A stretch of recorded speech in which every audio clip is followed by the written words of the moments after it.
Hello everyone, Mark Latham here. I went to work this morning and when I got back my wife had printed something off and I thought I'd share it on YouTube. As always, we will expose whenever we see this stuff.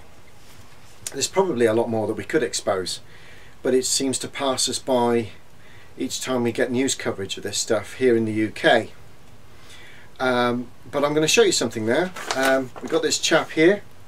I don't know if you can see that, probably can, but his name's Jonathan Rose, and what Cora's done, she's actually just printed off a couple of pages here from the Manchester Evening News, which is up north from us, a couple of hours drive, and this is what it says about Jonathan Rose. This was dated the 31st of October of this year, 2013. Jail for Jehovah's Witness elder who molested girls. Jonathan Rose was branded a hypocrite as he was locked up for molesting two little girls he met through the church. A Jehovah's Witness elder who was exposed as a paedophile on Facebook has been jailed. Jonathan Rose was branded a hypocrite as he was locked up for molesting two little girls he met through the church. Manchester Crown Court heard that Rose of New Moston won the trust of his victims' families before targeting their daughters. His youngest victim was just 5 years old when she was groped by him in her own home. 5 years old.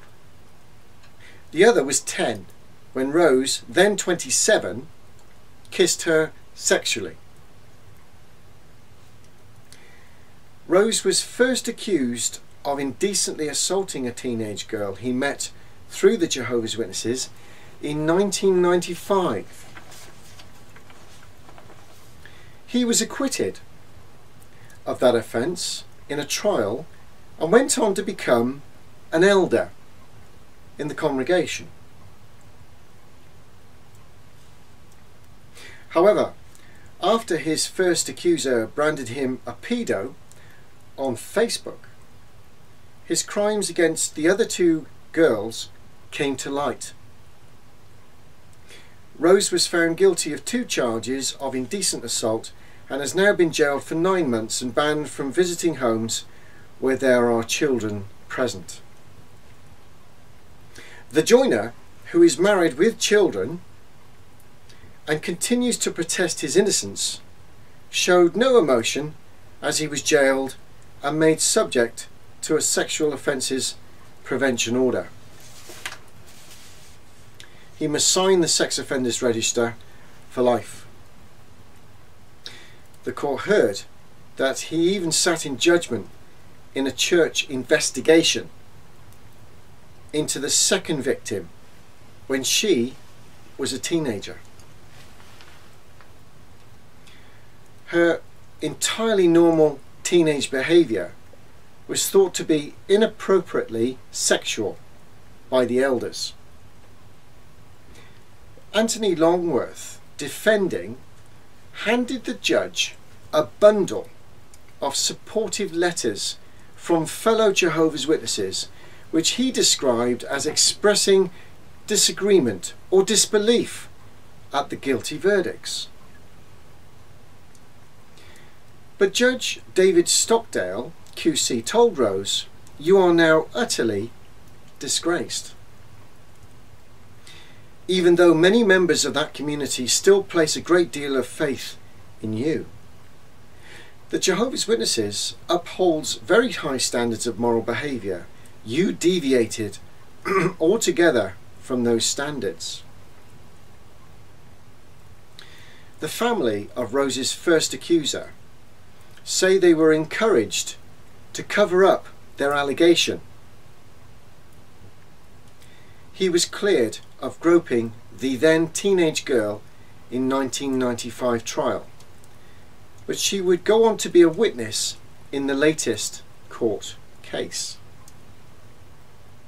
Her family say they were hounded out of the Jehovah's Witnesses when they expressed concerns. Her father told the Manchester Evening News they held a meeting where they stood on a platform and said no one should ever take a brother to court. They dismissed our complaint as something that happened between teenagers. We were ostracised and then told to get out of the congregation after the trial. A spokesman for the Jehovah's Witnesses said, "Everyone has become more aware of how to deal with these issues in recent years. In no way would the Jehovah's Witnesses purposefully try to protect anyone who is accused of serious crimes." Let me just read that last part again. This is a spokesman for the Jehovah's Witness organisation on paedophilia. Everyone has become aware, more aware, of how to deal with these issues in recent years.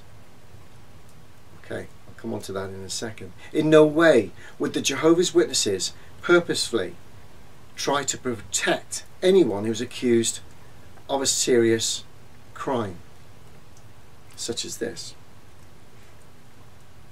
You'll remember back in the summer, I reported from a case in Newcastle, where it was quite clear that the Watchtower Bible and Tract Society had instructed 3 elders not to cooperate with the police and not to cooperate with the Crown Court, and indeed by indirect action from that, not cooperate with the jury. His name was Gordon Layton. They refused to cooperate with the courts, and I did a video on that at the time. Reason I'm bringing that up is because this particular spokesman for the Watchtower Bible and Tract Society is saying that they would never do that. They would never protect these people. And yet a few weeks before this, same year, they actively made 3 elders stay away from the court, not expose what they knew, not share what they knew until they were subpoenaed. So this is a total lie. Yet again, a lie within many layers of lies in how they deal with child abuse within this organisation. Everyone has become more aware of how to deal with this. No, they haven't. They have a set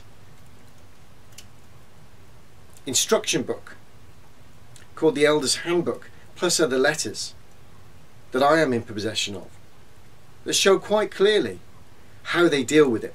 And it is very rigid and very purposeful. And it is not to protect the children.